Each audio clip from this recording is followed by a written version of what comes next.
Al-Fakir Abdul Somad rendah, hina, tak ada apa-apa, maka bersama dengan para habaib insyaallah mereka akan memberikan syafaat kepada Al-Fakir. Saya betul-betul dibantai oleh pengikutnya Ustadz Abdul Somad karena saya berusaha membantah fatwa dia tentang harokah istishhadiyah dan harokah intiradiyah. Nah, Ustadz Abdul Somad menggunakan fatwa ini untuk pejuang Palestina yang melakukan bom bunuh diri.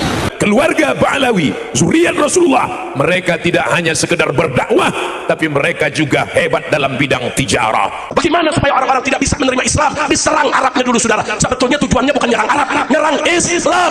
Dan semuanya kemudian dikulik satu persatu, termasuk juga oleh Snook Horgronya yang diturunkan di Indonesia pada awal abad ke-19. Ada yang bilang Habib Utsman ini dipengaruhi Snook Hogron. Snook Hogron itu datang belakangan. Dia juga salah satu yang memberi masukan yang kemudian mendatangkan imigran-imigran dari Yaman untuk diterjunkan ke Indonesia sebagai alat bandul politiknya kelompok-kelompok negara kolonial ketika itu. Memang ada murasalah, ada surat menyurat antara Habib Utsman dengan Snook Hogron sebelum Snook Hogron datang di Jakarta. Mudah-mudahan kecintaan kita bertahan, bahkan bertambah di tengah fitnah akhir zaman yang luar biasa. Dan kemudian diglorifikasi bahwa Indonesia ini adalah bagian dari protektorat Kekaisaran Utsmani. Sementara di sisi lain ada kelompok yang bernama Wali Songo kemudian kita kenal ini berusaha mengislamkan banyak orang di Indonesia. Jangan katakan bom bunuh diri. Ini dikritik ulama Mesir. Jangan katakan harakah intihariyah, tapi katakan harakah istishhadiyah. Apakah dia bisa ditangkap sebagai seorang ideolog, penganjur, fatwa yang memperkuat orang untuk melakukan gerakan-gerakan amaliyah teror seperti ini? Bisa sebenarnya. Menyambung silaturahim dengan zuriat Rasulullah SAW lebih aku sukai daripada menyambung silaturahim dengan keluarga aku sendiri. Harakah intihariyah, gerakan bunuh diri, itu pers barat yang mengatakan. Yang betul adalah harakah istishhadiyah, gerakan mati syahid. Abdul Somad yang harus sadar, ini kan membahayakan umat, Pak. Saya bantah itu. Ini kan bahaya. Dia menghalalkan orang pelaku bom bunuh diri. Kalau zaman Rasulullah pakai pedang terjun ke tengah-tengah orang kafir katanya. Dan dia juga menyalahkan orang karena itu dianggap sebagai bom bunuh diri. Katanya ini itu bom jihad katanya. Kan bahaya pemikiran seperti ini. Ini loh kalau kebanyakan ceramah tapi sambil memelihara Harley Davidson. Banyak orang mengajak bersolawat, mengajak berzikir, mengajak sholat, tapi tak banyak yang bisa melakukan nahi mungkar seperti yang dilakukan Sayyidi Al-Habib Muhammad Rizik Syihab. Hari ini tujuannya bukan hanya nyerang Ba'alwi. Begitu Ba'alwi hancur, besok semua kiai dihabisi, saudara. Ini kayak gini-gini, ini kan upaya pemecah belahan semua. Belum dari kalangan oknum habaib. Pak, kalau berbicara tentang penghormatan kepada habaib, hanya ulama NU yang menyuruh kita itu untuk menghormati para habaib. Di negara lain biasa aja tuh ketemu habib. Maka ketika saya menulis biografi Hadratus Syekh, ulama-ulama gurunya dibagi dua. Ulama yang tinggi adalah para sadah dan ulama di bawah yang bukan sayyid. Artinya apa? Hadratus Syekh Muhammad Hashim Asy'ari berguru kepada para Al-Ba'alawi. Semua biasa aja, hanya di Indonesia. Karena apa? Karena kita memang diminta oleh ulama-ulama NU untuk membangun kecintaan kepada Nabi, harus menghormati zuriyah Nabi. Ini diajari kepada kita semua. Tapi hari ini apa? Oknum-oknum habaib justru mencaci maki ulama NU. Kurang ajar nggak? Kurang ajar. Biadab, kurang ajar. Ada kori anjing itu. Sampai dianjing-anjingkan itu kori. Kenapa disebut syarif? Karena dia adalah Ba'alawi, keturunan dari Banahsan. Ada dari Rabithah Alawiyah di kuburan di makamnya tertulis bahwa Sayyid Syarif Utsman Syahabuddin adalah keturunan Banahsan Al-Ba'alawi dan beliau menikah dengan anak Sultan Istana Siak. Habib Utsman pengkhianat atau pejuang? Pengkhianat. Pengkhianat atau pejuang? Pengkhianat bangsa. Pengkhianat atau pejuang? Itu pengkhianat besar. Habib Utsman bin Yahya adalah pejuang. Beliau adalah mujahid. Beliau justru menyelamatkan umat Islam di saat-saat genting, saat umat Islam dijajah oleh orang-orang kafir, saudara. Di sisi lain, orang-orang kolonial mendeploy, mengerahkan berbagai kelompok misionaris sama seperti yang diterjunkan di India, yang kemudian menciptakan berbagai kelompok enklav-enklav perbedaan agama di India yang dilakukan oleh East India Company dan di Indonesia dilakukan oleh VOC. Sama polanya. Oh, ini ada potensi kegaduhan. Ini nanti umat ribut. Dia stop. Bukan dekipasi, saudara. Yang nyari gara-gara ini, saudara, gengnya Imat. Mestinya mereka dinasehati, di stop, bukan dibantu oleh BNPT. Dan semuanya itu adalah Al-Ba'alawi, Al-Faqihil Muqaddam. Mereka adalah zuriat Rasulullah sallallahu alaihi wasallam. Habaib-habaib yang arogan, ini mohon maaf, saya membedakan antara habaib dan kelakuan. Ini kan persoalan moral manusia, Pak. Manusia ini semua pendosa. Orang yang merasa paling suci itu paling sibuk menutup segala dosanya. Tempat tinggal saya memuliakan Al-Ba'alawi. Tempat saya belajar memuliakan Al-Ba'alawi. Ulama yang saya teliti memuliakan Al-Ba'alawi.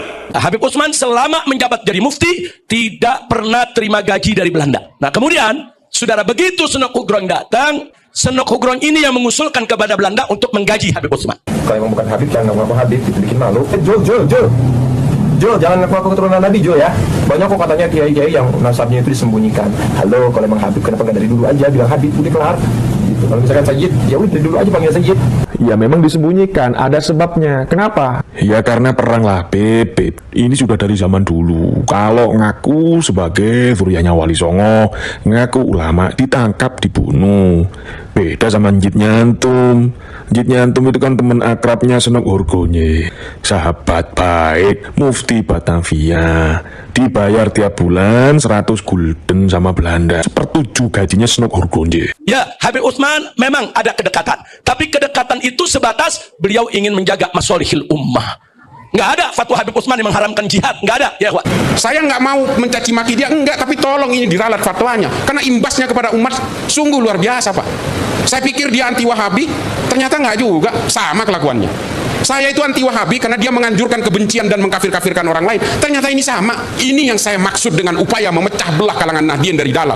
Yang mencaci maki saya karena saya melawan dari fatwanya UAS ini siapa? Orang-orang Madura juga, orang-orang NU juga, coba bayangin. Kalau sekarang lagi heboh hiruk pikuk begal nasab, tidak terjadi dan tak berlaku di bumi lancang kuning Riau.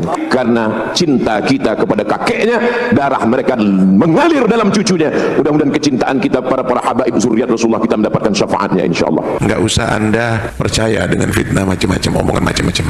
Ustaz Abdul Somad HTI, Ustaz Abdul Somad Wahabi, nggak ada. Ini ada sunnah jemaah ini semua. Jangan percaya. Apalagi habaib ini Yahudi, jangan percaya. Mengapa mereka kemudian berusaha mengacak-acak kita dengan bandul politik yang disebut dengan the shifting strategy of global game ini?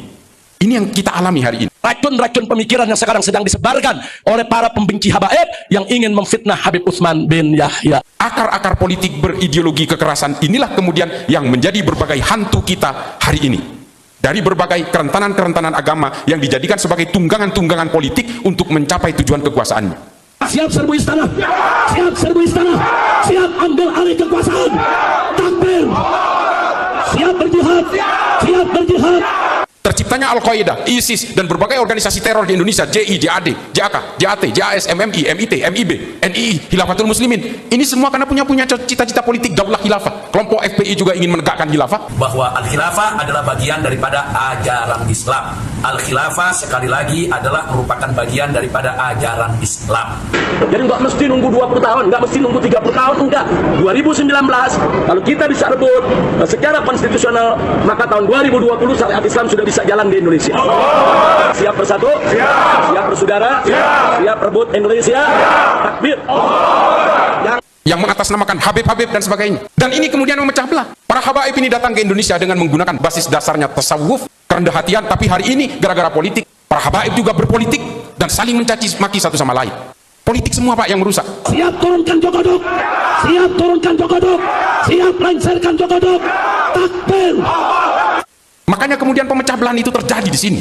Semua bermain. Dan kita semua hari ini orang-orang Islam yang betul-betul bego, mau aja dikasih infiltrasi ideologi semacam ini. Mereka merasa ingin memberdayakan, ingin menjayakan Islam. Padahal mereka sedang dalam jebakan Batman. Kami adalah majikan kalian, kami adalah pemilik bangsa, kami adalah pemilik kedaulatan Indonesia. Bahwa semua agama mengalami kerentanan kekerasan-kekerasan yang berbasis radikal, ekstrim, dan teror ketika mereka terlibat dalam kepentingan-kepentingan politik.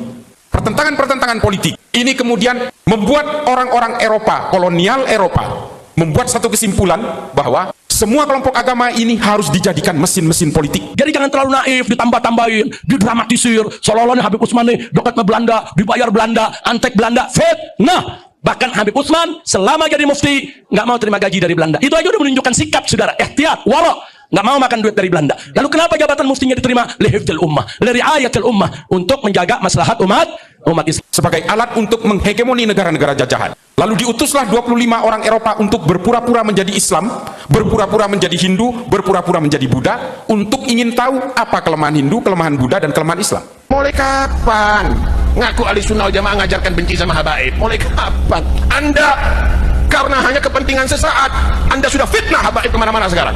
Tanggung jawab nanti sama Rasulullah. Kami dan datuk-datuk kami tidak pernah mengajarkan kebencian kepada siapapun.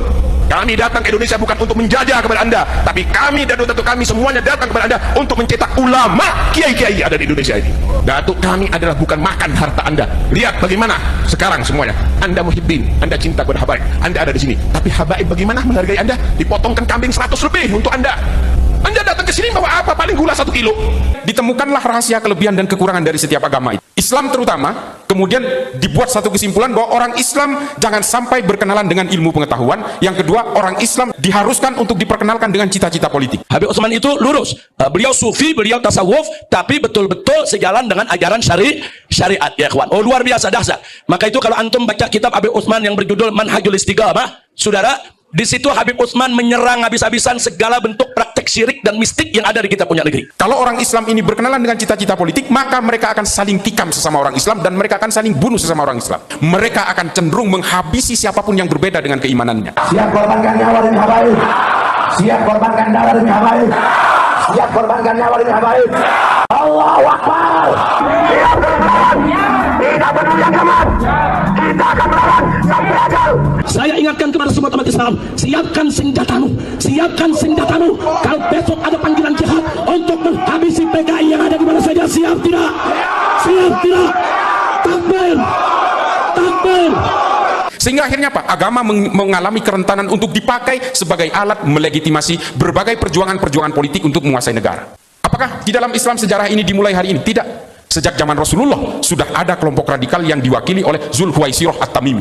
Berasal dari mana? Dari Najd. Dialah yang pertama kali marah kepada Nabi karena dianggap Nabi tidak adil ketika membagi ghanimah, harta rampasan perang. Lalu kemudian Nabi mengeluarkan perkataan, kelompok ini yang nanti kelak, kelompok ini akan seperti anak panah yang lepas dari busurnya, yang menjadi liar dan sulit dikontrol orang lain. Ketika dia membaca Al-Quran, dia hanya sampai tenggorokannya aja, tidak sampai kepada hatinya. Maka kalian para pejabat, kalian para pemerintah, cukup sudah kalian tindas kami, cukup sudah kalian tipu kami, cukup kalian bikin kami sengsara dengan berbagai macam hal dan perkara-perkara. Cukup sudah, jangan sampai kami mulai bertindak, jangan sampai kami mulai berdiri, jangan sampai kami mulai bangun. Kalau sudah hilang kepercayaan kami sebagai rakyat kepada kalian para pejabat, maka jangan salahkan kami kalau kami gulingkan kalian dari kursi-kursi pemerintahan. Saya mau tanya, Aswaja siap bersatu tidak? Aswaja siap bersatu tidak? Siap habisi aliran sesat? Siap habisi PKI? Siap habisi Kristen radikal? Takbir! Kelompok ini kemudian membesar, diteruskan oleh Amir bin Bakir At-Tamimi, kemudian diteruskan oleh Abdurrahman bin Muljam At-Tamimi.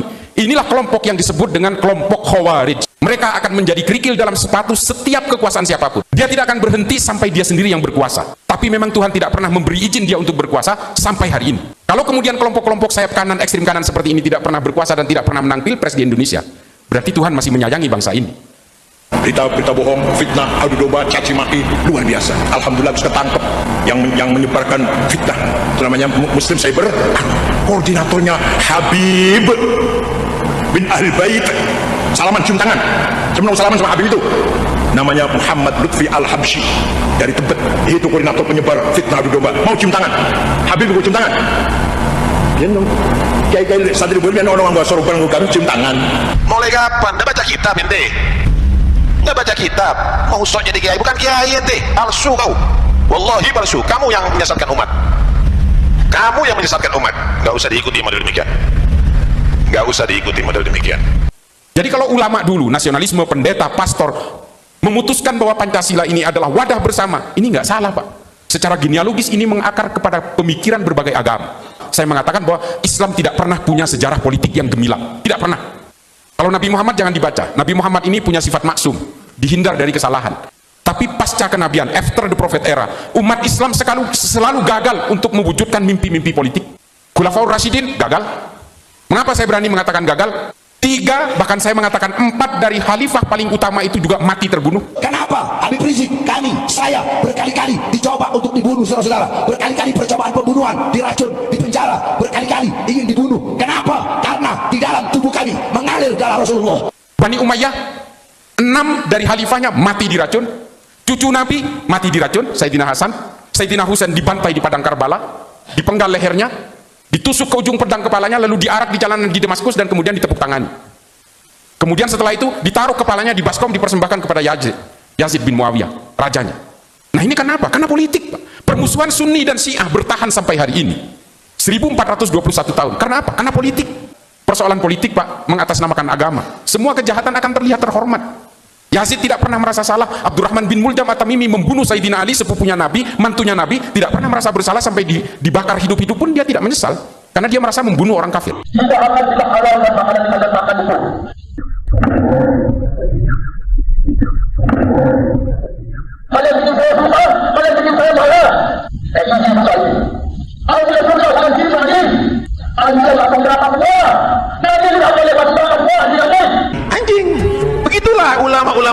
Quran tuh anjing.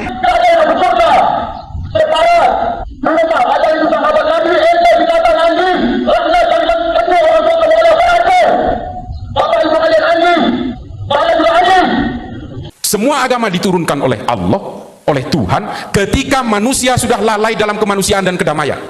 Coba lihat sejarahnya. Nabi Muhammad juga mendobrak jahiliyah. Ketika orang lahir perempuan langsung dimatikan, dibunuh dan dikubur hidup-hidup. Kelompok ini sebenarnya adalah korban dari infiltrasi ideologi yang semacam ini. Korban dari tafsir-tafsir yang kemudian disalahartikan. Ayatnya satu Pak, tapi tafsirnya bisa ribuan. Kalau jangan mau menasihati silakan. Tapi jangan gestur kayak gitu terserah kayak. Enggak apa-apa. Kayak gitu terserah kayak. Enggak apa-apa. Bahwa akar genealogi semua kekerasan yang mengatasnamakan agama ini berawal dari kepentingan-kepentingan politisasi agama. Apel akbar masa Aliansi Kebangsaan dan Kebebasan Beragama memperingati hari lahir Pancasila di lapangan Monas berubah ricuh setelah dibubarkan paksa masa Front Pembela Islam. Kepanikan terjadi sebab masa FPI menyerang tiba-tiba menggunakan kayu dan lemparan batu. Mereka lalu membakar atribut milik peserta Aliansi Kebangsaan dan merusak truk pengeras suara. FPI berdalih penyerangan dilakukan karena masa Aliansi Kebangsaan mengusung isu Ahmadiyah dalam apel mereka. Sekarang untuk penangkapan terhadap langkah kami akan melakukan perlawanan dengan cara yang berani. Organisasi bajingan. Tulis saja bajingan, ragu-ragu. Saya bilang begitu. Saya bilang pada istri saya, pulang aja, pulang. Gus Dur kan tidak melihat. Dari mana dia bisa berkeyakinan? Kalau orang nggak melihat berkeyakinan. Gus Dur itu buta mata juga buta hati. Gus Dur itu buta matanya, buta hatinya. 200 anggota Polres Jakarta Selatan yang bersiaga kewalahan menghadapi massa yang membabi buta melimpari gedung. 2 anggota polisi terluka akibat lemparan batu. Kalau yang pegang urusan itu penakut ya begini. Maksudnya kan dia yang mau ngobrol-ngobrol, kok malah jadi kita yang ngobrol-ngobrol di kanannya. Bahwa saat Gus Dur menjadi Presiden RI, itu di salah satu stasiun televisi, Gus Dur menyatakan bahwa FPI harus bubar. Tapi alhamdulillah dengan pertolongan Allah, 4 bulan kemudian bukan FPI yang bubar, tapi Gus Dur yang bubar, jatuh dari kekuasaan. Ya nanti harus ditangkap semuanya kita. Tidak usah ragu-ragu. Saya arti saja semuanya siapa yang mana itu. Apa itu demo-demo dan ikut yang begituan tidak akan berusaha. Ya Habib, kita kalau jadi presiden aja nggak bisa bubarkan FPI, bagaimana sekarang mau bubarkan FPI? Ya Habib, dan saya nggak Gus Dur itu antek Yahudi. Kita harus melawan politisasi agama. Karena apa? Kalau kita mau memajukan agama kita masing-masing, baik yang Kristen, Hindu, Buddha, majukan dengan ilmu pengetahuan. Semua agama punya sejarah yang gemilang dengan ilmu pengetahuan. Islam punya sejarah panjang soal ilmu pengetahuan yang kemudian tidak mengenal perbedaan. Berbagai keilmuan Islam diadopsi oleh orang Eropa dan kemudian orang Eropa yang beragama Kristen dan beragama Islam di Arab juga kemudian menjadi akselerator utama, pelumas utama dalam peradaban manusia. Maju satu langkah untuk melawan para habaib kami. Maka kami umat Islam, kami para santri, maju 1000 langkah untuk melawan kalian. Allahu Akbar.